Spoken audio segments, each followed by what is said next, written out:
Ki, kok kayaknya nyantai. Belum apa-apa, belum ngomong udah ketawa duluan kita ini. Ini soalnya seru tadi sebelum kita akhirnya memutuskan membuat konten ini ya teman-teman ya gitu. Jadi sebelumnya ini kita ada off the record gitu dan seru banget gitu loh. Ini sampai Berarti di belakang kamera berarti ya. iya ceritanya. sampai Bang Indi ini Sampai lagi keringetan. pengen ngoceh gitu. Itu lucunya. Itu lucunya. Nggak bercanda. Cuman maksudnya gini, emang tadi sengaja kita harus ada off the record, ada apa mencari sinyal-sinyal, simbol-simbol biar nemu sebuah konten yang asik, konten yang kira-kira tentunya yang nggak mungkin gue bisa ngomong begini ya. Salah satunya kan takutnya menyinggung ya dengan pemahaman beberapa dokter ini. Tapi sebelumnya kita kenalkan diri dulu lah, karena walaupun mereka sudah kenal dari segmen-segmen sebelumnya, kan nggak ada salahnya juga kita menyebutkan nama ya kan. Oke, siap. Saya Indi Sujawe, Saya Kirama Wijaya, salam dulur logika. gue Aduh, lucu keduluan banget. 2 kali. Oke. Gue mau bilang salam suwung saja lah, gue keduluan nanti ada, biarlah gue berikan panggung buat dia. Nanti abis di konten ini jangan lupa ditonton juga ini perdebatan antara Sung Sajalah dan saya bikin menang ae. Gitu. Lihatlah Oh, abis bikin ini. lagi nanti. Oh, abis ini Oke. konten ini abis ini. Jadi kan ini kita sekarang apa hikmah ya. Nah setelah itu barulah meditasi, perdebatan meditasi Ya. top menang dari saya dan Sung lah itu. Tadi saya berikan panggung, yang saya maksudkan tadi adalah memang kita udah sepakat sebelumnya bahwa sesekali bintang tamu dijadikan host pada acara ini, dan Ya. dan tuan rumah dijadikan bintang tamu atau narasumber ya tepatnya. Iya, narasumber. Narasumber, makanya. Tanyalah gua. Gua pengen banget ditanya. Itulah salah satu off the recordnya ya. Itulah tanya lah gue pengen banget ditanya. Itu dia. Tanya dong. Gitu. Lanjut Bang. Gimana nih tentang hikmah ini kita nih mainin ke hikmah nih. Gua nggak tahu mau berangkat dari gua dulu, tapi gua rasa lebih keren sebelum akhirnya udah gue tanya lah gitu kan, tadi kan minta tanya lah gue gitu. Maksud gue gini, sebelum gue memulai pertanyaan-pertanyaan dari pengalaman gue juga di hikmah, dan gue juga pengen tahu dari Bang Indi ini hikmah itu gimana. Maksud gue kasih dong gambaran tentang hikmah dari banyak pandangan orang lain, bukan lo ya, yang kira-kira lo tahu baru dari konsep yang lo temukan atau persepsi lo. Enggak, kenapa gue ketawa? Karena kalau bilang dari banyak pandangan orang lain, sebetulnya bisa aja lo lontarkan. Lu tanya aja orang lain. Emang apa sih nggak boleh? Sombong amat. Itu. Kenapa harus tanya ke gua? Enggak. Karena Oke, nggak kita- seru gitu. Kita harus mendengarkan orang lain juga Oke. gitu. Itu Oke. dia gitu. Tadi lu lanjut lagi, lebih lucu lagi gitu. Apa? Mudah-mudahan lucu lagi tentang bagaimana persepsi Terus orang nanya lain lucu-lucu ya kan. Terus ternyata pemahaman kita itu kan itu buat uniknya kita kan gitu. Nah jadi kan itu lumayan lucu kan, kok jadi nggak lucu ya gitu. Oke, siap, lanjut Bang. Tentang hikmah ya. Iya, pandangan orang lain yang beredar, dan berarti kan pengalaman lu dulu sama pemahaman yang lu dapat atau konsep yang lu dapat sekarang ini. Oke. Gue cerita tentang sejarahnya dulu ya. Kenapa hikmah atau ilmu hikmah ini yang kemudian beredar di masyarakat Ya. menjadi ada. Oke. Hikmah ini dulu, sebetulnya hikmah itu sendiri artinya adalah kebijaksanaan atau Oke. kebajikan atau apa disebutnya ya. Ya semacam itulah ya. Kebijaksanaan bisa, kebajikan bisa, satu hal-hal yang positif lah sebetulnya. Sorry, hikmah sendiri berarti artinya itu kebijaksanaan Ya, atau bagaimana? kebajikan. Kebajikan. Kebajikan. atau Sorry, ini kebaikan. arti dari hikmah oh, di dalam bahasa Indonesia itu ya. oke. Kalau misalkan itu hikmah itu kan bahasa Arab. Kemudian Oke. kita bahasa Indonesia kan kira-kira arti yang mendekati Oke. bahwa Oke. pada hikmah itu tadi adalah kebajikan, Oke. atau Lanjut. baik atau bijak juga mungkin Oke. bisa. Oke ya. Hmm. Nah, kemudian pada waktu katakanlah zaman ketika Islam mulai beredar di bumi Nusantara ini, terutama di Pulau Jawa mungkin oleh para wali, ya. Kebajikan ini kemudian dijadikan semacam suatu ritual tertentu untuk menarik masyarakat agar mau berlatih atau belajar agama Islam. Oke. Tujuan pertama adalah tentu saja untuk membuat mereka menjadi termotivasi Oke. untuk belajar dan termotivasi untuk membela agama dan tentu saja negaranya. Atau Oke. pada waktu itu belum ada negara, jadi disebutnya apa ya? Tanah lah ya, membela tanah tumpah darahnya. Oke. Itu mungkin lebih tepatnya. Filosofi juga. Ya filosofi Oke. juga kan. Gitu. Oke. Nah, semakin lama bentuk itu semakin menguat dan mengkerucut. Oke. Hingga menjadi amalan-amalan tertentu, bahwa ada amalan ini supaya kita menjadi katakanlah menjadi lebih kuat, bahwa amalan ini membuat kita menjadi lebih, bisnisnya bisa menjadi lebih lancar, Oke. bahwa amalan ini membuat kita menjadi bijaksana, macam-macam lah ya. Yang pada waktu itu isunya lebih ke arah kedikdayaan. Oke. Pada waktu itu mungkin karena konfrontasi di zaman itu, konfrontasi dengan Dikdaya berarti bukan yang kayak kejadukan ya? Dikdaya aja, maksudnya kejadukan kebal. termasuk kedikdayaan itu, termasuk itu. Jadi itu tadi seperti gue bilang kan, bahwa amalan ini bisa membuat kebal, bahwa Oke. amalan ini bisa membuat menjadi sakti segala macam Oke. kan. Intinya kesaktian lah ya gitu ya. Oke. Oke. Nah, perkembangan berikutnya itu, jadi mungkin pada waktu itu para suci atau para wali menggunakan ini, bentuk ini untuk membuat itu tadi, supaya para masyarakat bisa mau mendekat untuk belajar agama Islam, supaya masyarakat kemudian mau membela negara dan tumpah darahnya. Oke. Belum ada negara ya, jadi tumpah darah dan agamanya. Oke. Ya. Tapi kemarin-kemarinnya kemudian ilmu kita itu menjadi lebih berubah sesuai dengan budaya di daerah masing-masing. Makanya kemudian ada perbedaan yang signifikan antara ilmu hikmah yang di Cirebon dengan ilmu hikmah yang di Banten, dengan ilmu hikmah yang di Jawa. Malah sudah menjadi yang lebih banyak bergeser itu karena terasimilasi dengan budaya Jawa itu. Jadi hingga kemudian lahir yang disebut dengan kejawen. Ini ada diferensiasi culture juga berarti. Maksudnya Ya, gini, perubahan di bentuk. Cirebon begini, di yang kesana lagi. Karena kebudayaannya berbeda. Oke. Karena cara berpikir berbeda. Oke. Nah, hikmah di Cirebon, ilmunya itu lebih dipusatkan kepada kebijaksanaan, bukan kebajikan, tapi lebih tepatnya lebih kebijaksanaan. Tapi hikmah yang ada di Banten lebih kepada kejawaraan. Kejadukan. Makanya kejadukan. Oke. Makanya kemudian di Banten itu budayanya kemudian menjadi budaya jawara. Dan Oke. hikmah yang di Cirebon kemudian banyak masyarakatnya, banyak yang lebih bajik dan lebih bijak. Itu Oke. perbedaan. Oke. Kebetulan gua sempat lama juga di Banten, sekitar 3-4 tahun, dan Oke. kemudian juga banyak belajar ilmu hikmahnya Banten dengan tanda kutip. Tapi semua itu memang gue pelajari, kebajikan ilmu. Makanya lu bisa ketemu diferensiasi di situ ya. Maksudnya gini,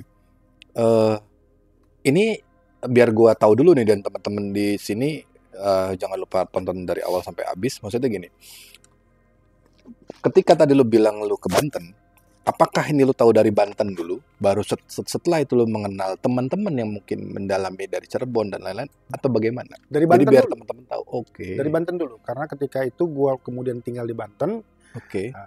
dengan berbagai macam sebab lah. Itu Oke. sempat sampai tepatnya di Rangkas Bitung. Dulu sekitar 3 sampai 4 Tadi dulu tahun. nih, macam sebab ini berarti dulu tuh lu mencari kesaktian maksudnya. Enggak juga sih sebetulnya, hanya Oke. berjalan saja. Tapi karena kebetulan budaya di sana begitu, dan gue tinggal di pesantren, hingga gue pelajari itu. Maksudnya gini, lu masuk mencari ilmu hikmah ke Banten, kebetulan yang memang akhirnya lu mau belajar, atau memang anggaplah seperti kayak beberapa murid datang ke lu, datang ke gua mau sesuatu gitu, atau Nggak gimana? mencari, Oke. nggak mencari. Ada di sekitarnya Tapi aja. karena gue berada di situ, Oke. Kan gitu kan? budaya itu akhirnya kan melekat jadinya kan. Oke. Karena budaya itu sudah menjadi melekat di masyarakat, karena gue kemudian bagian dari masyarakat itu, dan kemudian itu melekat juga di gue. Dan ini berarti maksudnya dalam 4 tahun itu lu masuk kayak ke perguruan ini dan itu. Enggak. Oh. Gue duduk di pesantren itu. Oh, di Gua pesantren. kemudian di pesantren. Gue kemudian menjadi bagian daripada pesantren itu. Gokil. Kemudian gue menjadi gue mempelajari ilmu-ilmu yang dipelajari di pesantren. Kalau orang-orang Oke, banyak, menarik. orang-orang Banten itu kan di bahkan sampai sekarang mungkin di Subang juga banyak, ya kan?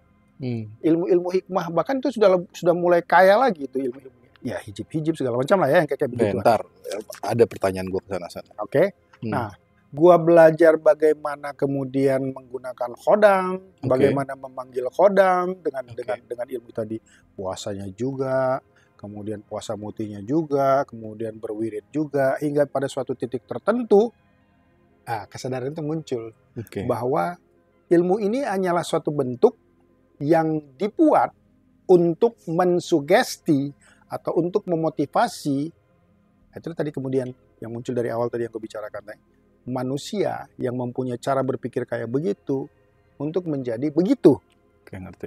Anggaplah begini.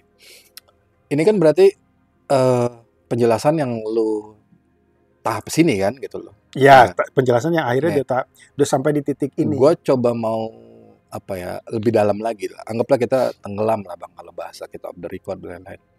Maksudnya begini, pada saat tadi lu bilang kodam kan, pada saat di era lu tenggelam, ya bukan yang sekarang nih. Gue mau tahu filosofi apakah kodam dan jin itu different, berbeda nggak? Maksudnya gini, si kodam ini ya kayak begini, ya jin ini begini. Ya, Oke. jelas.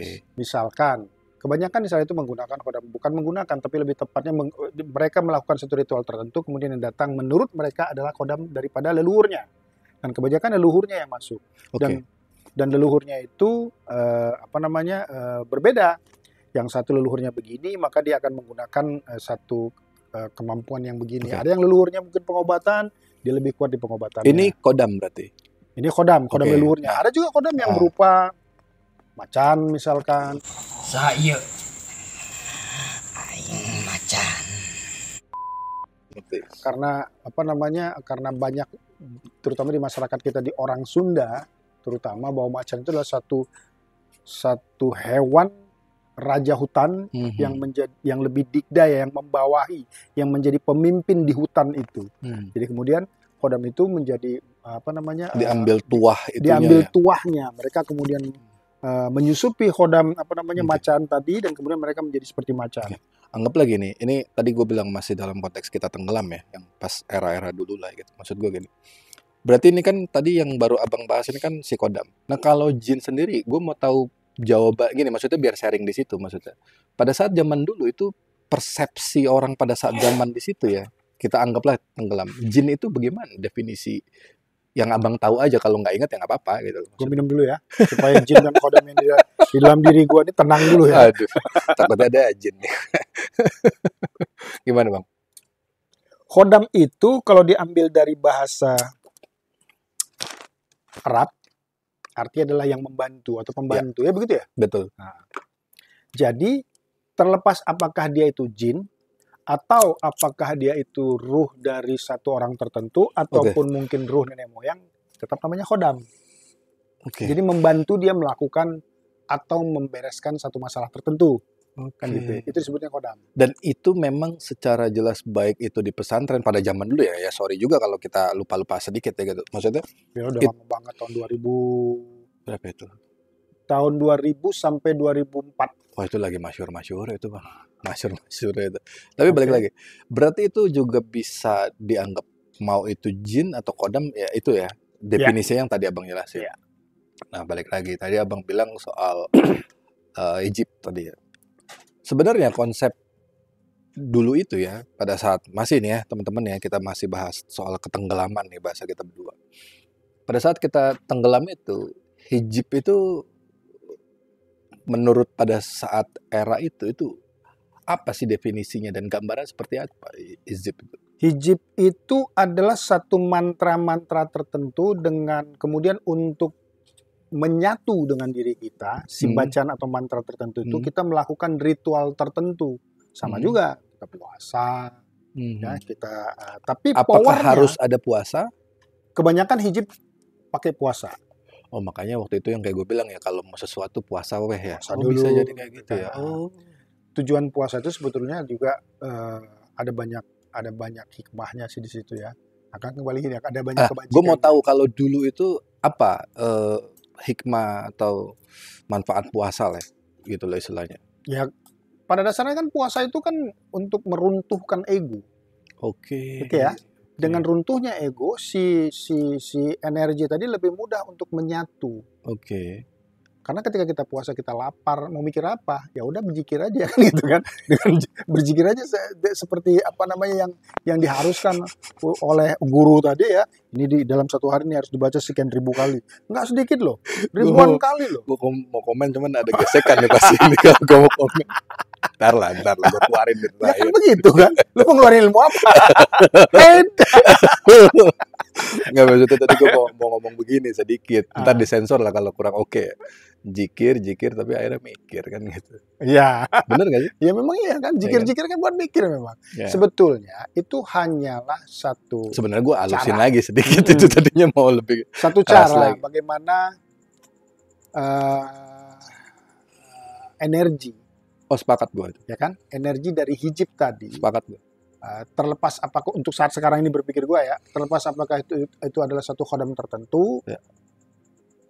Maksudnya begini, entitas tertentu atau bukan, ya terlepaskah itu adalah khodam yang berbentuk tertentu atau bukan, tapi gue menyebutnya adalah energi. Ya, jadi si hijab tadi atau si mantra tadi adalah suatu password untuk mengkoneksikan kita kepada energi tertentu, vibrasi tertentu dan tujuan tertentu, getaran tertentu tadi. Jadi hijab password tadi untuk mengkoneksikan diri kita kepada getaran tertentu tadi atau power tertentu tadi atau energi tertentu tadi hingga kemudian menyatu dengan diri kita. Apa perbedaan asma dan sholawat dalam hikmah, dan jadi ada asma, ada sholawat apa dan lain-lain. Terus tadi apa persamaan atau perbedaan dari hijab, asma, dan sholawat yang biasa dibaca di hikmah, Bang? Asma itu sebetulnya hampir sama sih ya, tapi kebanyakan asma itu dipakai dengan penulisan. Dengan penulisan, kemudian dengan tulisan tadi, ini menjadi asma untuk kekuatan tertentu. Jadi maksudnya asma itu bisa atau bisa ditulis, bisa tidak, bisa di dalam tubuh kayak di apa, kayak di wafak, kayak isim gitu ya. Seperti wafak tadi ya. Wafak itu hampir sama dengan asma. Ya wafak itu adalah asma yang ditulis. Asma yang ditulis itu jadi wafak. Kan? Asma yang diucapkan itu menjadi semacam kekuatan tertentu, itu mirip hijab. Mirip. Tetapi kekuatan hijab itu lebih kepada kedikdayaan. Sementara asma lebih kepada kebajikan.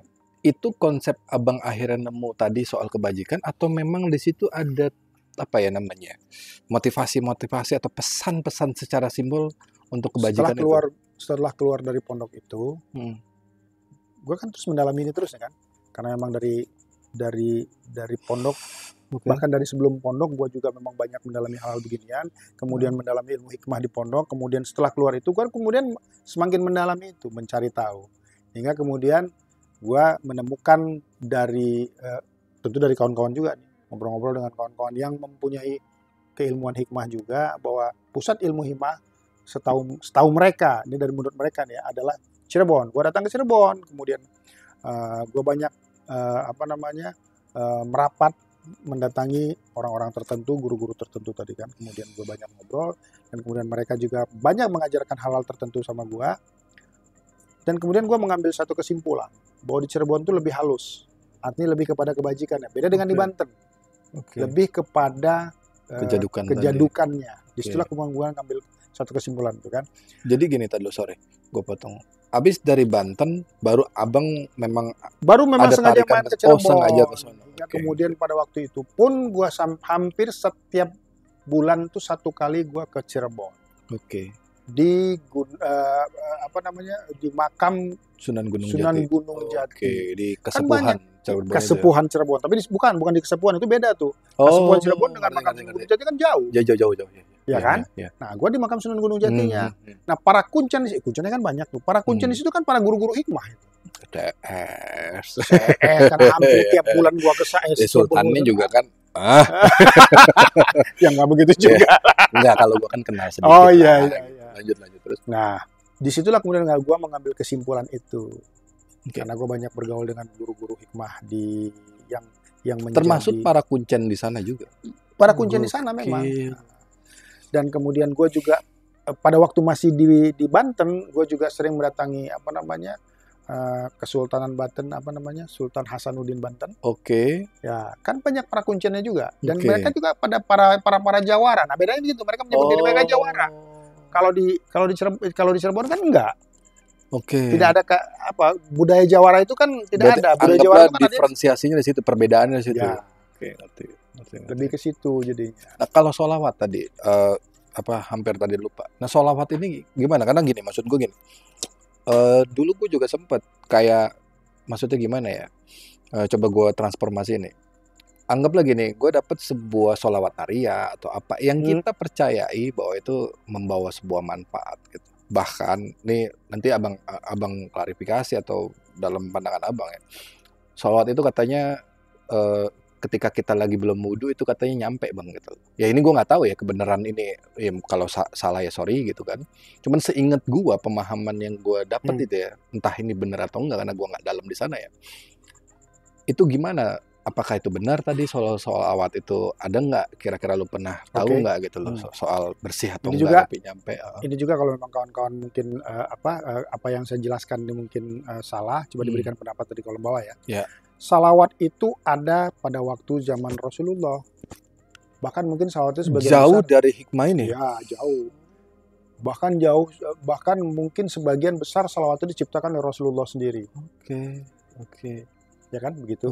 Nah, Oke. tetapi keilmuan mantra-mantra hikmah ini justru diciptakan oleh para wali, para suci. Yang digunakan, yang bentuknya itu maksudnya itu digunakan untuk seperti yang gue sebutkan tadi, agar masyarakat mau mendekat. Masyarakat ini kan kalau udah berbau dengan hal-hal yang kedikdayaan, hal-hal yang bagaimana kalau misalkan baca menjadi rezeki menjadi lebih gampang itu kan cepat tuh masyarakat datang.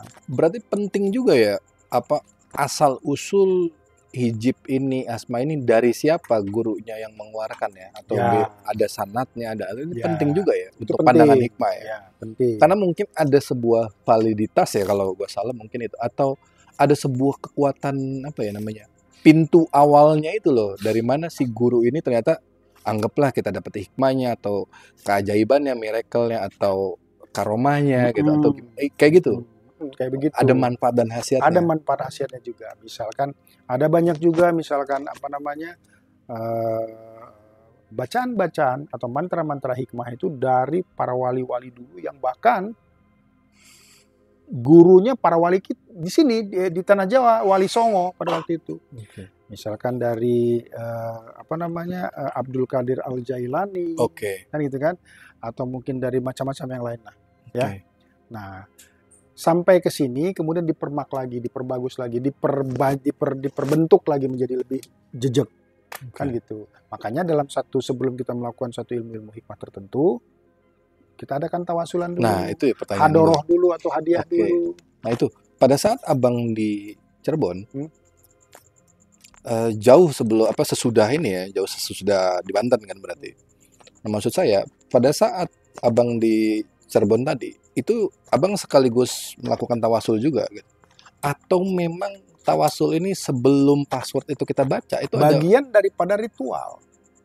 Dan di Banten pun juga begitu. Demikian, bagian daripada ritual. Sebelum kita melakukan ritual tertentu, ini tawasulan ini yang urutannya sudah sesuai standar ya, SOP. Itu kita baca semuanya itu sampai habis. Ada bagian mau gue coba tarik lebih menarik lagi bang. Begini, mungkin pertanyaannya bisa begini.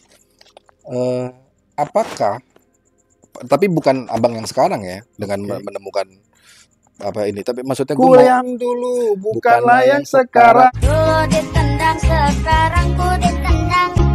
Oi. Kok jadi begini? Kontennya kok bisa aja gitu. Kok nggak kayak seolah nggak ada terus. Jadi kadang-kadang tuh temen-temen suka salah paham gitu. Padahal sebenarnya kita tuh ketawa tuh bukan ngeremehin. Sebenarnya kayak kita udah berdamai. Udah apa bahasa abang? Kalau udah kita bisa mentertawakan diri. Gue berdamai dengan lu, bukan dengan diri sendiri. Kalau dengan diri sendiri gue kesel sama lu. Udah mulai harus dimulai nih pertengkarannya kan gitu. Nggak kan gini, kalau gue berdamai dengan diri sendiri, gue kesel sama lu. Tapi gue udah berdamai dengan lu. Makanya gue ketawa. Bisa aja. Oke, lanjut. Gini, kalau bahasa tenggelam tadi saat kita di zaman dulu, ada nggak lu dapatin sebuah perbedaan yang namanya ketika lu melakukan baca ini, bukan yang sekarang ya maksudnya, lu harus tawasul sama lu ternyata nggak pakai tawasul. Karena Dulu. dulu dan karena gini, Perbedaan dulu dengan sekarang dong berarti. iya perbedaan dulu. Gue mau taunya jawaban yang dulu sama yang sekarang nih. Itu. Ini kan pendapat lu. Jadi gue mau denger yang dulunya bagaimana, sebuah pengalaman lu langsung gitu sebagai lu yang jejak di sana. Nah, terus selain perbedaan itu, apa yang memang dirasakan gitu? Itu Bang.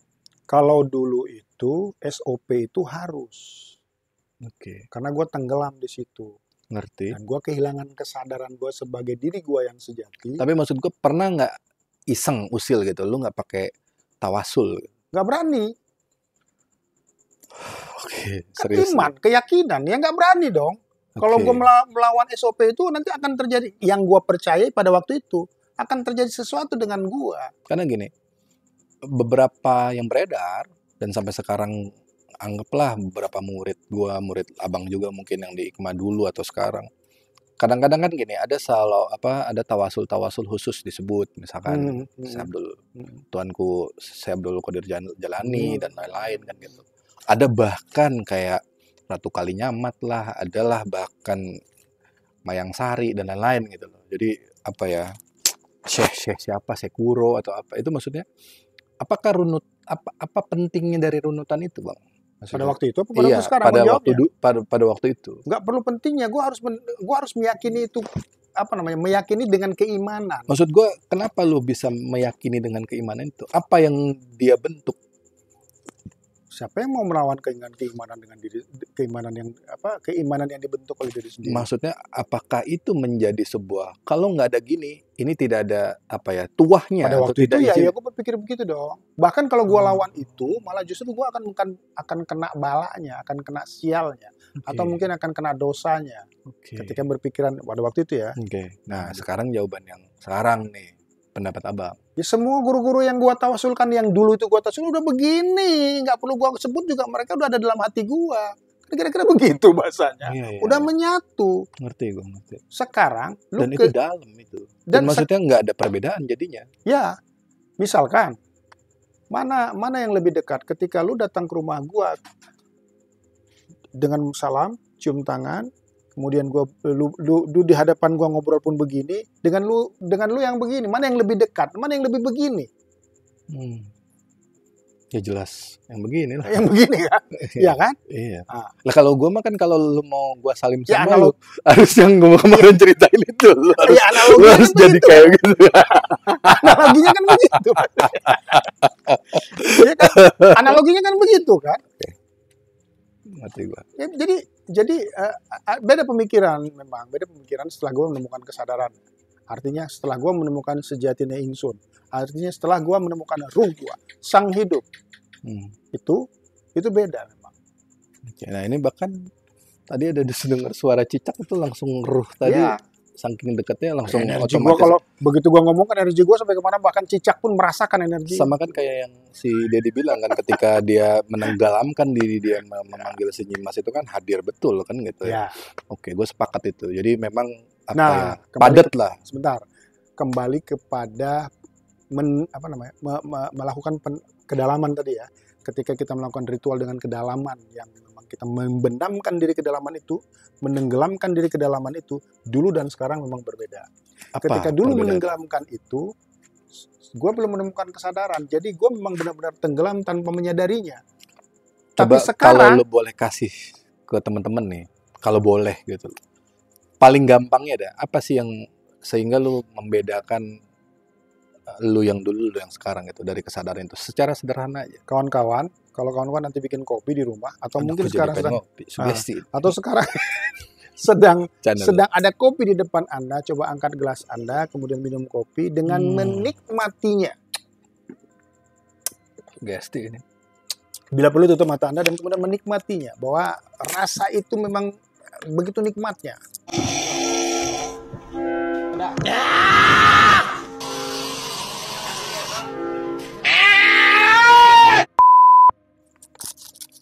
Dengan lakukan sekali lagi, tapi dengan mengamati, rasa itu tidak hilang. Tapi Anda mengamatinya.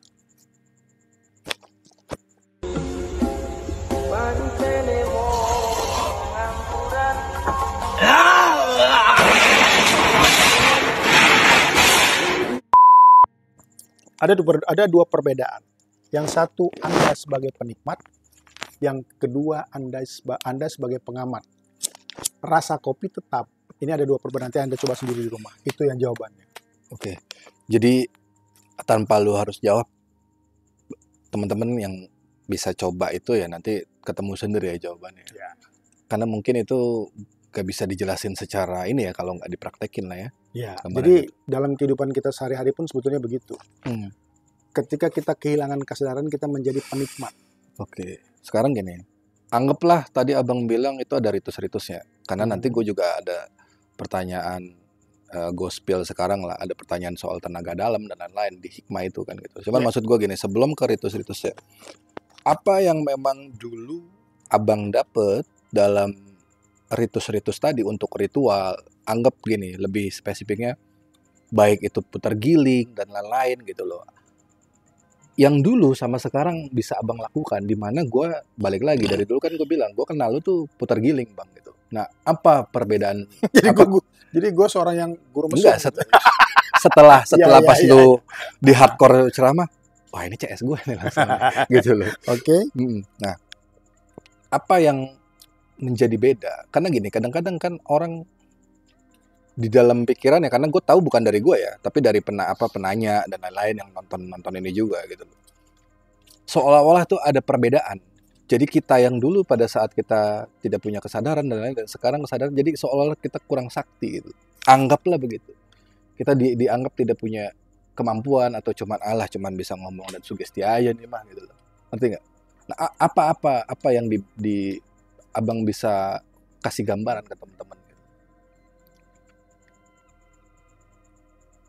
Dalam bahasa gue, setelah pertama kali gue berada di titik yang sekarang ini ya, tentu juga titik sekarang ini juga kan terus mengalami perkembangan kan, bahwa kesaktian tertinggi itu adalah tidak sakti. Kesaktian tertinggi itu adalah menjadi manusia biasa-biasa saja, yang biasa-biasa saja. Sepakat. Bahwa kesaktian itu hanya dibentuk oleh pikiran ketika kita tidak menemukan kesadaran tadi. Belum lebih tepatnya belum menemukan kesadaran tadi. Sepakat itu. Jadi yang kayak tadi off the record kan, semakin kita tahu sebenarnya kita so tahu, dan padahal kita nggak tahu. Jadi kesaktian tertinggi itu adalah tidak sakti. Buat gue itulah kesaktian tertinggi. Tetapi ketika ada kawan-kawan mungkin yang ingin minta tolong ya, seperti dulu kan gue terkenal oleh lu tuh kan, lu yang tahu tuh sebagai gue putar giling. Lihat kok itu ada apa tuh kan di bawah. Sampai sekarang pun masih gue lakukan. Oke. Tapi tentu dengan dengan cara berpikir yang berbeda. Sebetulnya bukan ritusnya, bukan ritualnya yang gue ubah, tapi cara berpikir gue yang berubah. Tapi itu bukan tidak berarti berubah. hasilnya tidak sama. Hasilnya malah lebih kuat. Oke. Karena kekuatan tertinggi itu adalah tidak ada kekuatan. Oke, menarik nih. Kekuatan tertinggi itu adalah, ya, kalau misalkan di alam semesta sana itu kan black hole. Black hole itu kan tidak punya antimateri kan. Justru ketidakadaan materi itu dia mempunyai kekuatan tinggi dan segala hal. Menarik kan. Bahkan cahaya pun dia tarik kan. Saking kuatnya. Ya. Kan gitu. Nah, jadi malah justru kekuatan tertinggi itu adalah tidak kuat. Tapi ini sama dengan filosofi bahwa keterbatasan manusia itu adalah dari keterbatasan jadi ketidakterbatasan gitu. Bisa dibilang begitu. Yang membatasi manusia kita. Oke. Ketika pikiran kita bekerja, kita terbatas oleh pikiran-pikiran itu, bentukan pikiran itu sendiri. Tapi menurut abang sendiri, pikiran itu butuh bentuk. Ketika pikiran diam, Pikiran itu butuh bentuk. Butuh bentuk. Bentuk-bentuk itu yang membatasi kan. Tanpa bentuk, pikiran tidak akan mampu membaca dan kemudian merespon. Dalam dunia materi, kita memang memerlukan pikiran untuk hidup sebagai manusia yang berada dalam dunia materi. Materi ini berarti energi. Maksudnya materi ini ya dunia fisik. Anggap lagi nih, ini kan kerennya gue ya. Materi, bentuk. Berarti kan itu kayak tenaga dalam anjir. Keren gak tuh bridging gue? Pertanyaan gue. Keren kan kayak youtuber yang udah itu kan gitu. Pertanyaan gue gini. Yang lu konyol gitu. Oke. Lu konyol. Itu kacau banget sih. Dan itu emang gue ketawa banget tuh kalau ada orang yang kayak gitu. Tapi ya itulah gitu loh. Kewahaman orang ketika dia percaya itu, makanya dia konyol. Itu sering bang, dan gue dapat videonya dia mencoba menabrakkan mobil dengan pelan, dia tabrakan, dia pikir mental.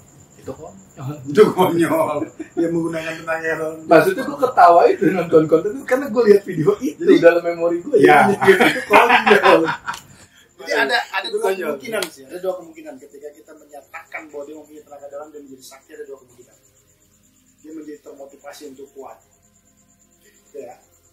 Dan ketika dia mungkin berkelahi dengan seseorang, ya, kemampuan itu muncul ke permukaan, motivasi tadi muncul kan, kekuatan, energi tadi kemudian muncul kan, dia menjadi lebih kuat.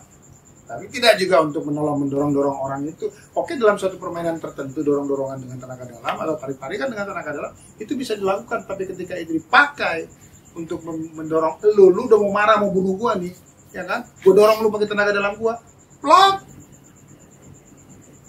golok lu nyampe ke leher gua. Tanpa lu begini. Ya kan gua mau dorong lu nih dengan tenaga dalam gua. Salah lu kenapa begini? Ya kan? Artinya kalau itu dipakai buat berkelahi itu konyol. Kalau pengen berkelahi ya belajar tinju, belajar silat, belajar karate. Gini juga biar teman-teman tahu juga, ini bukan mendeskripsikan kayak gitu. Jadi salah juga gue bilang. Kalau gue nih maksudnya beberapa teman-teman yang memang mengabdi atau tertarik dengan MMA dan kebetulan ada juga yang mempelajari tenaga dalam, bukan berarti dia kayak gitu cara pakainya. Bukan begitu cara pakainya. Tapi kita harus buka ke teman-teman ini. Ya. Jadi seolah-olah bahwa si tenaga dalam ini gak bagus atau cuman sugestian doang ini dan itu. Jadi itu kewahaman buat gua gitu. Ya. Salah paham. Itu yang disebut dengan waham, itu cacat pikir kalau menurut gua. Berkaitan dengan tadi tenaga dalam yang belum gua lanjutkan pertanyaannya. Iya. Keren kan bridging gua lagi. Di sana ada di hikmah itu. Orang mengerenkan dirinya sendiri itu yang lucu, tapi kalau diri sendiri dikerenkan orang mestinya. Itu kata orang-orang. Oh, tapi memang lu keren sih. Oke, lanjut. Itu lucu lagi. Kenapa yang gue tahu juga akhirnya dalam al-hikmah itu ada yang namanya tenaga dalam. Kenapa itu bisa ada atau mungkin lu tahu gitu? Atau itu sebenarnya benar ada dalam pakemnya atau itu cuma penambahan pada akhirnya? Gimana pandangan lu tentang tenaga dalam akhirnya digunakan dalam keilmuan hikmah? Gue nggak tahu siapa yang menemukan tenaga dalam, tapi tenaga dalam hikmah maksud gue. Tenaga dalam hikmah itu ya. Oke, tenaga dalam keseluruhan dulu ya gue bicarakan. Gue nggak tahu siapa yang pertama kali menemukan tenaga dalam ini, tetapi dalam ilmu hikmah, tenaga dalam itu kan didapatkan ketika dilatih kan.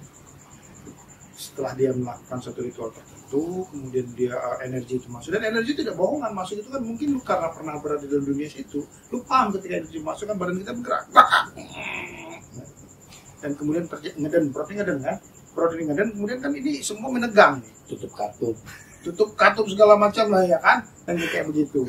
Nah, ketika kita berlatih di lapangan itu jadi lebih dipoles lah, disentuh lagi hingga menjadi bagaimana kita menggunakan atau memanipulasi energi ini menjadi suatu permainan yang menarik.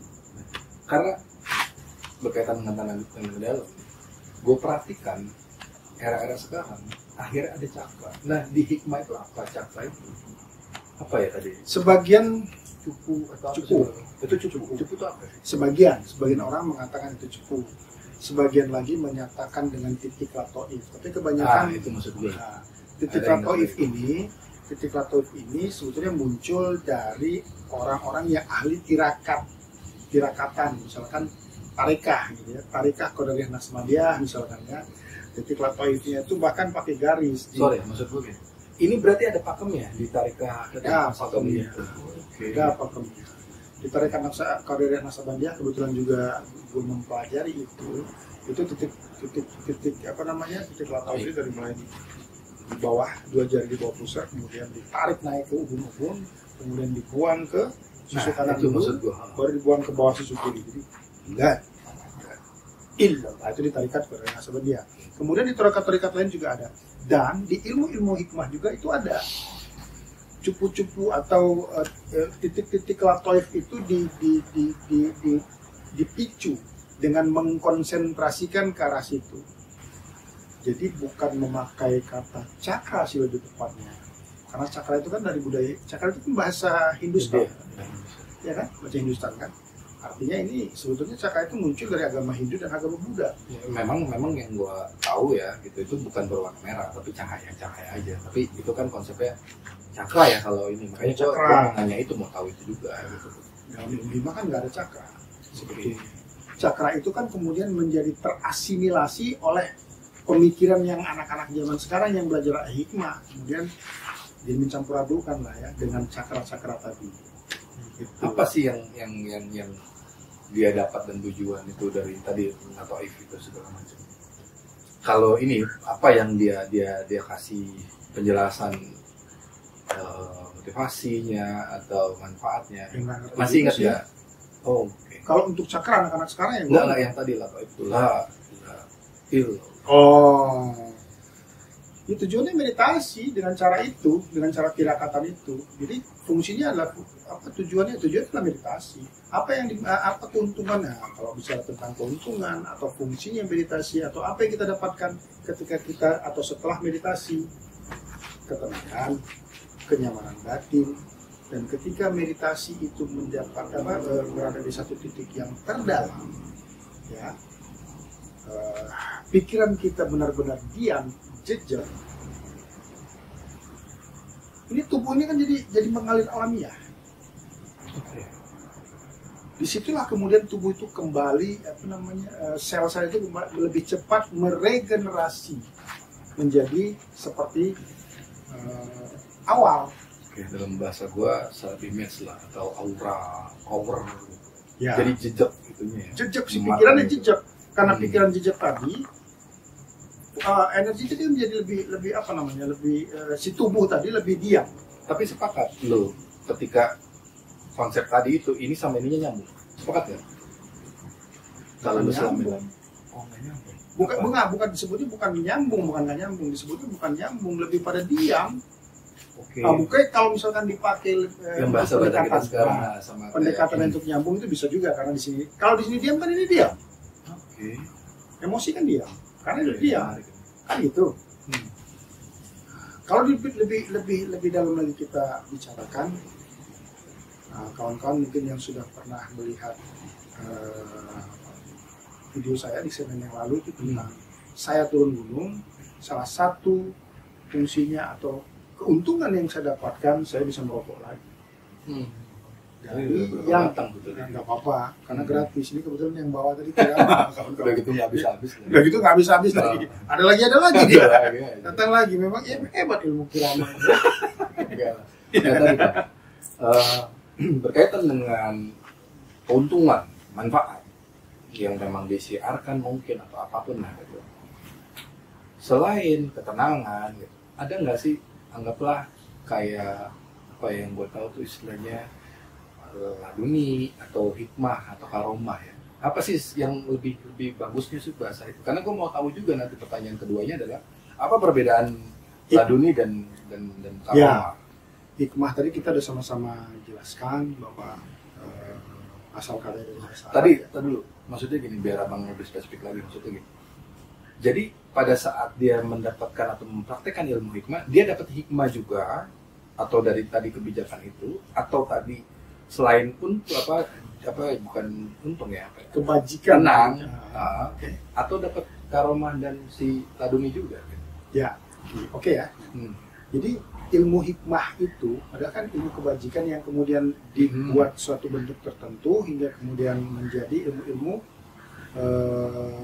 katakanlah keparanormalan mungkin dengan cara Islam. Oh, gue ngerti Pak. Ya. Maksudnya. Oke, terus Keparanormalan dengan cara Islami. Sementara ilmu apa tadi yang ditanyakan tadi tentang karomah dan karomah. Karomah itu adalah suatu hal tertentu, kemampuan tertentu, keilmuan tertentu ketika dia menjalankan satu meditasi tertentu juga.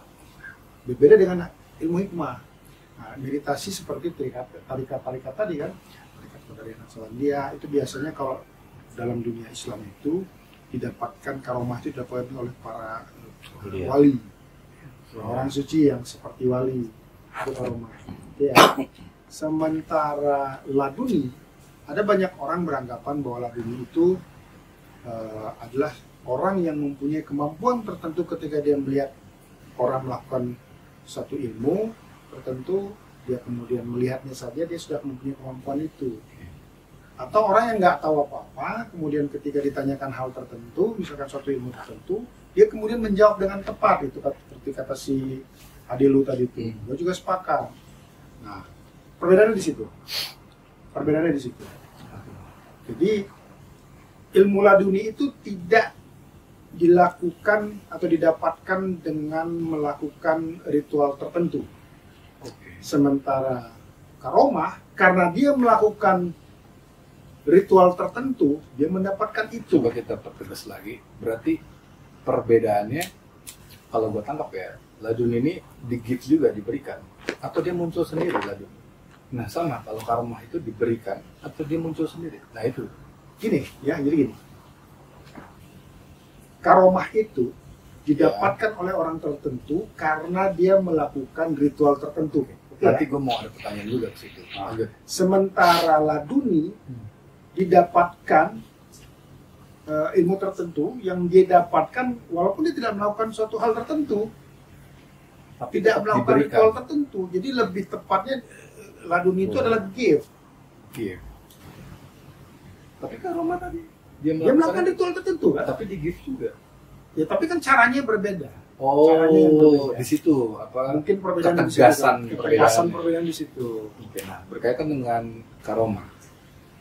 Kalau abang berkenan, kalau emang abang berkenan ya jawabannya mungkin boleh juga dijawab dengan pendapat yang sekarang, pemahaman abang sekarang. Tapi gue yang lebih mau tahu gini, karena ada di dalam informasi di dalam pikiran gue juga, berarti kan gue pernah serap resource informasi ini. Maksudnya apa?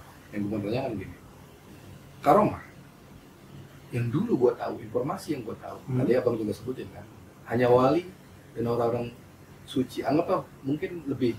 Jadi kan ada kasta tuh, ada kemistikan. Mistikan itu berarti ada eksklusivitas.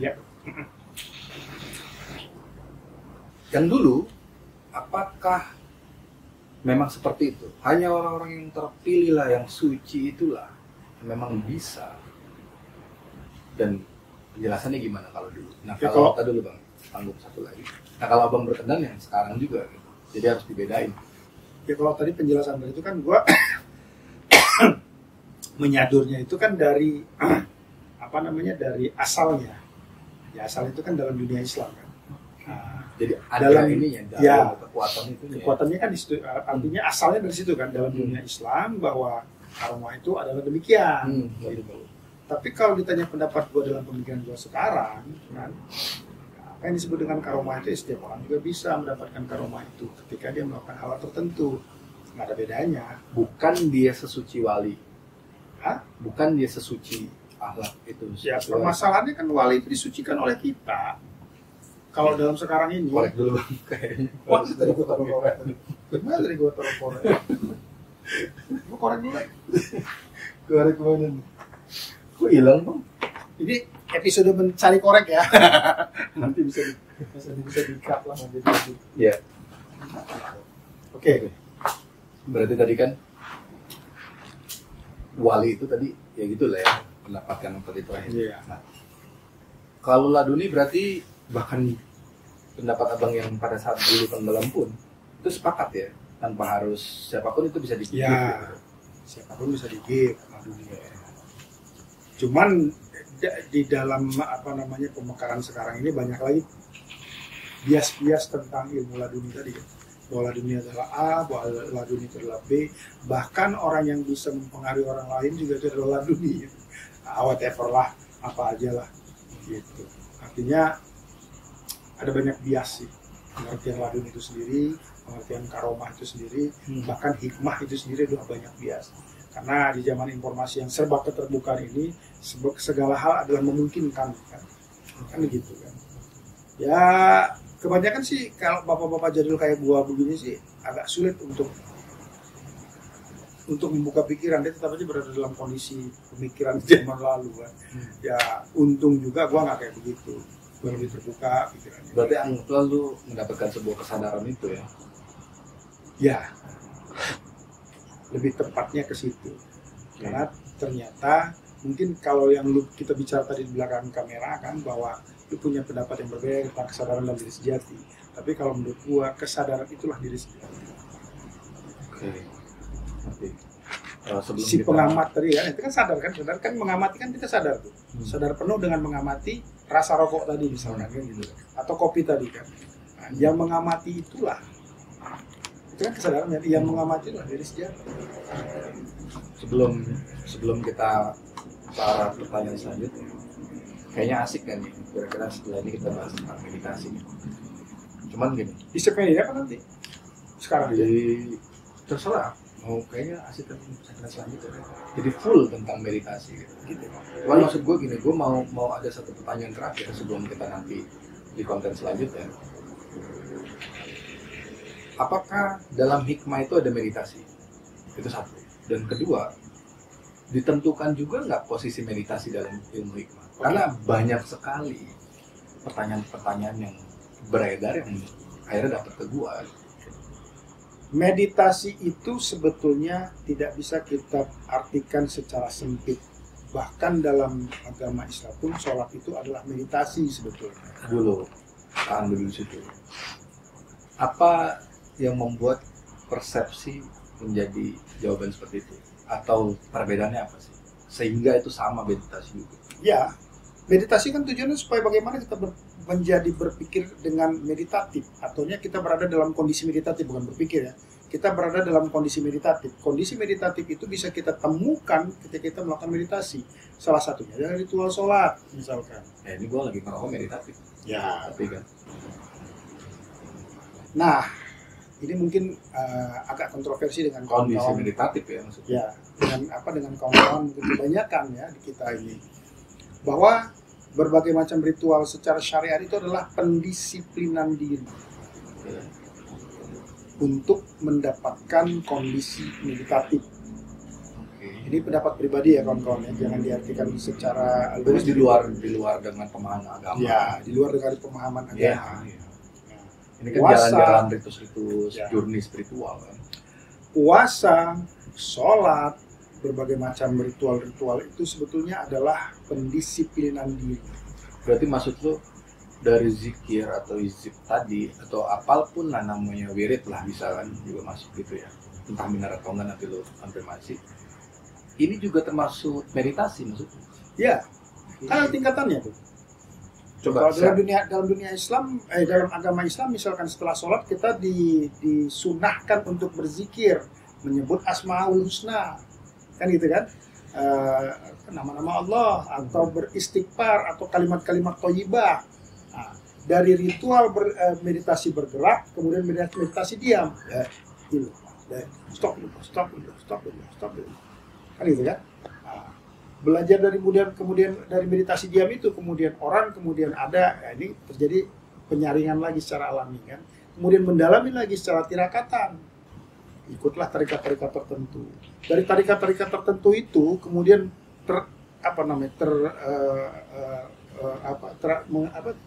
terjadi pendalaman untuk orang-orang tertentu lagi, lebih diam lagi meditasinya, diam aja.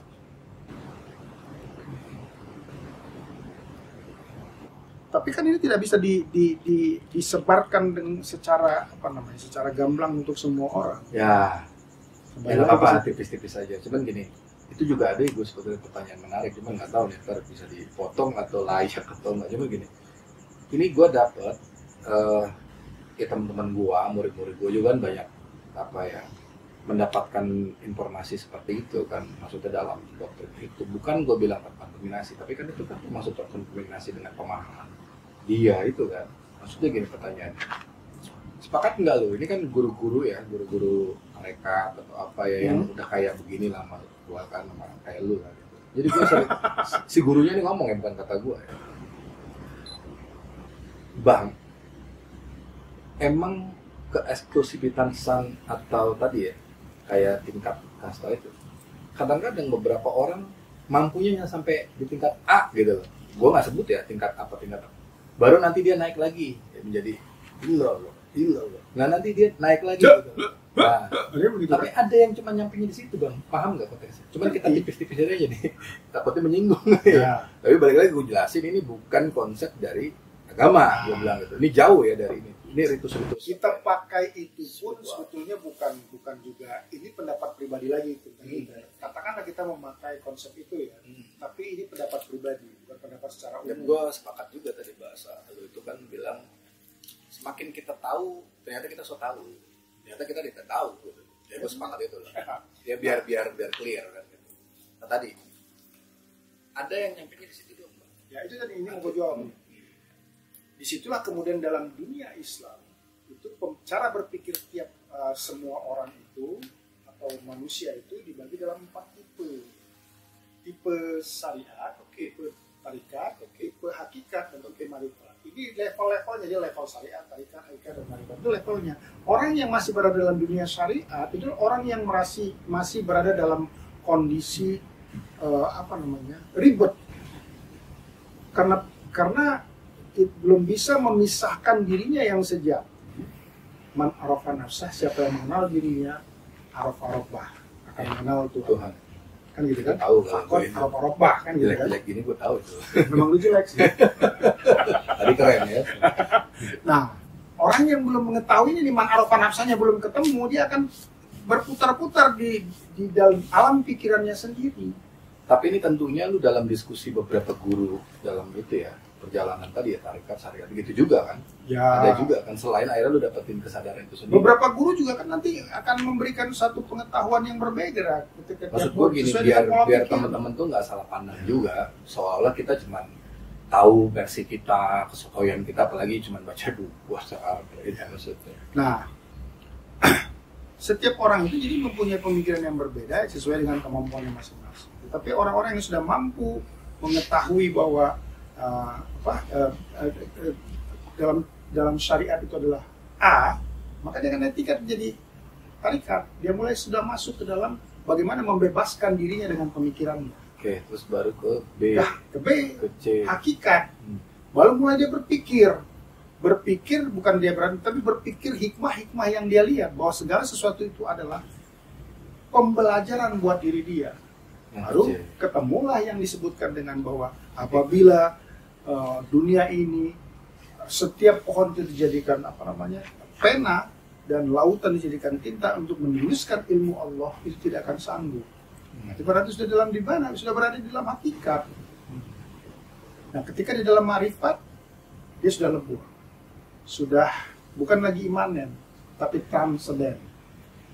Jadi dua di bawah itu syariat tarikat itu adalah keimanan, imanen. Tapi sudah naik ke atas, sudah lebih kepada transenden, bahwa dia adalah segala hal. Contoh begini. Orang yang berpikiran syariat, ya, percaya bahwa Allah itu ada. Orang yang berpikiran sudah masuk dalam pemikiran tarikat, sudah mulai naik nih, bahwa Allah itu hadir. Ini dua hal yang berbeda, ada dan hadir. Kalau gua nyampe. Iya. Orang yang sudah sampai ke tingkatan pemikiran, ke tingkatan hakikat, sudah sudah berpikir bahwa Allah itu berbuat, melakukan. Tetapi orang yang sudah sampai ke tingkatan marifat, sudah mendapatkan atau berada di titik bahwa Allah itu ada, hadir, dan berbuat pada tiap-tiap sesuatu. Oke. Gue coba lempar ke audiens. Dari mana, tadi kan abang bilang ya, dan ini kan pertanyaan yang tadi gue sampaikan ya, bahwa guru-guru itu sendiri yang ngomong ya. yang memang dia mendalami di situ kan, makanya kan gue membiasakan diri kalau memang tidak concern dalam di sana, gue nggak berani banyak. Tapi begini, Ki, guru-guru itu sendiri kan kadang-kadang tidak memberikan secara gamblang.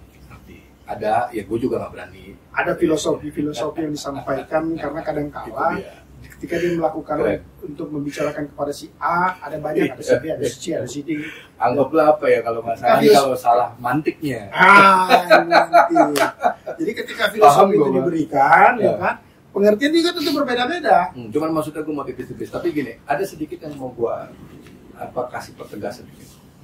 Dari mana atau biar teman-teman tahu perbedaan dia nyampainya di mana. Tadi misalnya kita nyampainya di syariat doang nih ternyata, tapi kita mau naik. Nah makanya gue berharap dengan teman-teman nonton ini dari awal sampai habis mendapatkan sebuah jawaban. Terus dari mana? Oh ternyata gue sampai tarekat doang nih. Oh gue udah sampai hakikat doang nih. Gue sampai marifat ini. Nah terus tadi yang gue bilang kan, gue ada pertanyaan juga, karena buat sebagian orang dan pemahaman yang gue dapat, katanya makrifat itu sendiri adalah harus seorang aulia atau orang yang dipercaya memang udah menyampai makrifat, dan si makrifat yang bilang orang itu udah makrifat juga disampaikan bahwa dia udah makrifat. Nah ini tuh ada dua pertanyaan berarti tadi tentang yang kedua terakhir itu tentang makrifat tadi, bagaimana status itu, dan yang pertama ini bagaimana orang tahu klasifikasi dia nyampainya di mana. Ada dua tipe. Tipe pertama itu dia mesti mendapatkan seorang guru yang mumpuni, ngerti, untuk membicarakan hal ini. Artinya ketika dia berada di dalam gulung-gulung di syariat, kemudian kan muncul berpikirnya yang berbeda kan. Tapi sebagian orang masih berada dalam gulung-gulung itu. Nah, sebagian yang tersaring ini tereliminasi dari syariat ini, tereliminasi, dia keluar, dia mau masuk dari, tapi dia kan belum ketemu nih. Ini belum ketemu, dia mesti harus mendapatkan guru yang mumpuni. Itu satu tipe. Tipe yang kedua, gift. Gift. Nah, gift ini mungkin termasuk salah satunya adalah gua. Jadi tidak ada guru khusus, tetapi dengan cara berpikir tadi pelan. Jadi untuk sampai di titik ini, gua juga nggak singkat gitu loh. Artinya ada perjalanan panjang. Bergulang-gulung dulu ya. Bergulang-gulung di syariat, di tarikat, di hakikat, baru kemudian entahlah, gua juga nggak berani menyebut bahwa gua itu adalah marifat. Gua nggak sampai ke situ ya. Tapi udah nggak penting lagi buat gua apakah gua sudah marifat atau belum marifat, atau apa itu marifat juga udah nggak penting lagi. Tapi penjelasan tadi mudah-mudahan membuat kawan-kawan juga memahami paling tidak sedikit bisa memetakan lah ya. Nah itu maksud gua, apa kan tadi lu bilang lu bergulang-gulung dulu nih dari soal itu. Apa yang kira-kira dari pendapat lu pribadi, terlepas ini keyakinan yang secara agama tadi gue bilang kita harus bedakan dulu, ini kan pengetahuan spiritual ya, pandangan spiritual ya, atau pandangan metafisik gue yang dimana pribadi kan gitu, dan abang juga pribadi. Apa pesan abang buat teman-teman yang ketika di syariat, tarekat dan hakikat, sehingga dia tahu, oh di sini. Karena kan tadi ada yang dikip. Tenggelamannya dalam apa yang dia percayai. Karena orang yang berada di dalam situ, kalau memang dia belum saatnya untuk orang yang dalam syariat kalau belum saatnya untuk naik ke dalam tarikat, dalam katakan dalam level pemikiran tarikat, mau kita kasih tahu sampai ini berbusa-busa juga, itu tadi mau berada di situ, ya berarti udah tenggelamannya di situ. Selama itu membuat dia menjadi lebih tenang dan dia begitu hidup. Dan dia begitu hidupnya begitu, ya silakan saja gitu, pilihan. Bukan pilihan, kalau gua nggak sepakat juga itu pilihan. Karena dia belum nyampe aja. Kita kasih tahu juga sampai berdarah-darah berbusa-busa mulut, kita nggak bakalan paham. Pilihan, ini agak ada beda. Pilihan. Anggap lagi nih. Sepakat tapi kurang sepakat gitu. Gimana? Iya, kalau absolutannya iya gue sepakat. Gue sepakat. Karena itu bukan pilihan dia aja nggak tahu. Yes. Dia nggak tahu, mau kita kasih tahu gimana nggak bakalan tahu. Yes. Jadi kan itu bukan pilihan. Bagaimana dia memilih sesuatu yang dia nggak tahu? Tapi begini, gue nggak sepakatnya bisa jadi dia menutup mata dan informasi dan pendengaran dan indera-indera. Ilmu yang paling sulit itu jujur pada diri sendiri. bukan tahu diri sendiri gitu. Jujur pada diri sendiri. Canda. Bener nggak? Oke, terus berarti tadi jawaban 1 sama 2 lah tadi ya, soal makrifat itu gimana? Dulu lah nggak sekarang. Walaupun gue tahu jawaban tadi abang kan, gue udah nggak pentingin itu. Tapi maksud gue, lu sepakat nggak kira-kira pandangan itu?